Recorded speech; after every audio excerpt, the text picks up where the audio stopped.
Welcome back to Daytime. My next guest makes his return to the studio here at Daytime. Unfortunately, I wasn't here at the time. The great Sam LaPrade was filling in for me, so wanted to have him back so I could sit down and chat with him about just an incredible work that he does as a stone carver. I'm joined by James Gregory. Welcome back, James. Thank Great you. to have you Good here. to be here, yes. Yeah, as I said, you've been here before, but for viewers that are tuning in, perhaps for the first time, and they're not familiar with your background, tell us a little bit about your background. It's quite checkered, but the thing that I talked about last time I was here was the stone carving that I do. It started way back when I was a kid collecting rocks, and then I was inspired by Inuit stone carvers that I met as a geologist up in the Arctic. And then my living in Arizona finally put all the pieces together, and I couldn't resist the red rocks, collecting red rocks and bringing them home and trying to do the same kind of things that nature does by carving them into interesting shapes. So what are the tools that you use? What's the process like? As I said to Sam, everything is diamond. It was a progression. I came up through different grades of tools and styles of tools, but now I use an angle grinder which spins wheels at high speeds, and I use different varieties of diamond wheels to accomplish the smooth effects of the rocks. We're going to talk specifically about a couple of things, but I wanted to talk about the owl statue that you've done. We have some photos of that, and sure. Maybe you can sort of describe the process and the owl itself. Okay, well, it happened, I was approached by a woman at a show that I was showing some of my art at, and she looked at my art and asked me if I'd be interested in doing a commission for her. And I wasn't really interested in doing a commission. I just like to do my own thing without having to please someone else. But then she told me the story about her daughter.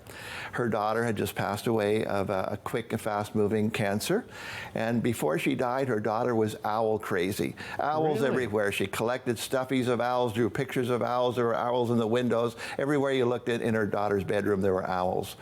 And the day after her daughter died, an owl appeared at the kitchen window. You're kidding. And stayed there all day.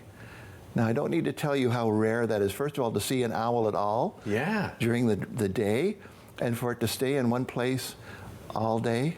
I get chills just thinking about this. Well, it's like it's a sign. And she said, "Would you carve an owl out of stone for my daughter?" And how could I say no? Yeah. So I agreed, and she went off and sent me all kinds of pictures of owls that she had in mind. It was a saw-whet owl that appeared in her kitchen window. I'd never even heard of a saw-whet owl, little one. Okay. And I looked around in my personal stone yard for the rock that would be appropriate, and I found a rock that I'd had for 2 years, a block of something called Aramosa marble, which had a nice grain to it. I thought it would make nice, kind of a feathery look to it. And I started, and I looked at all the owl sketch drawings and sketched an owl onto the rock and drilled eye holes, because getting the eyes in the right position was important. Right. Centered an image of the rock, the preliminary carving. She hated it. No. She said, "That is not what I want. I don't want drilled holes for eyes. I don't want a beak. I don't want feet. I don't want you to carve individual feathers. I want the shape of an owl that reminds me of my daughter." So? Back to the drawing board. I tried to channel the daughter. I said, "Look, this is not for me. This is for you. This is for your mother. Help me with this." And I kind of felt a presence as I worked on the owl. And if we've got some pictures here, I can show you an example of how it turned out. Yeah, we were actually showing them as you were discussing. Okay. Sort of the final product was on the monitor there, but maybe Stan will bring those back up. So I called her back and said, "I think I've got something to show you now, and come in and take a look at it."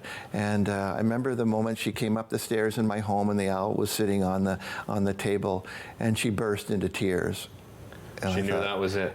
No, I thought, "Oh no, I screwed it up again." And she went over and she picked up the owl and held it like a little child, and she says, "This reminds me so much of my daughter." What a great, I mean, just what an incredible moment, right? You must have been emotional as well, James. It was very touching because you don't know. Like, as I said, when I carve for myself, it's one thing, I'm happy with whatever I come up with. But when I'm trying to carve something else, especially that has so much emotional, so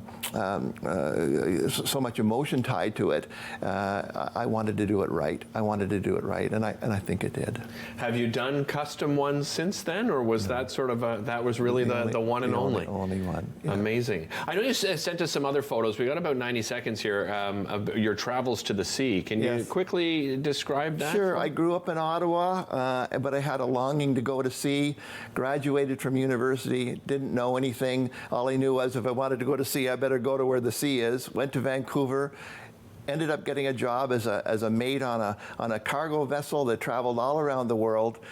And the overriding thing that I experienced seeing all the world was I was lonely. And I came back a year later, signed off the ship, immediately met a woman who was a deep philosopher, asked me two questions. One was, why do you think you're here? Oh, there's a reason for being here. The other was, do you think we could go to sea together? Really?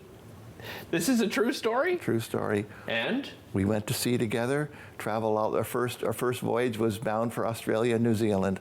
We did it for 6 months. She didn't like it, I loved it, and we left the ship in Australia and just kept on going around the world from there. Amazing. You're a great storyteller, James, and not only verbally telling stories, but through the beautiful work that you do. And we brought up your website. Thank you. I encourage everybody to check that out, and also the Watson Street sale that's coming up on June 24th from 9 a.m.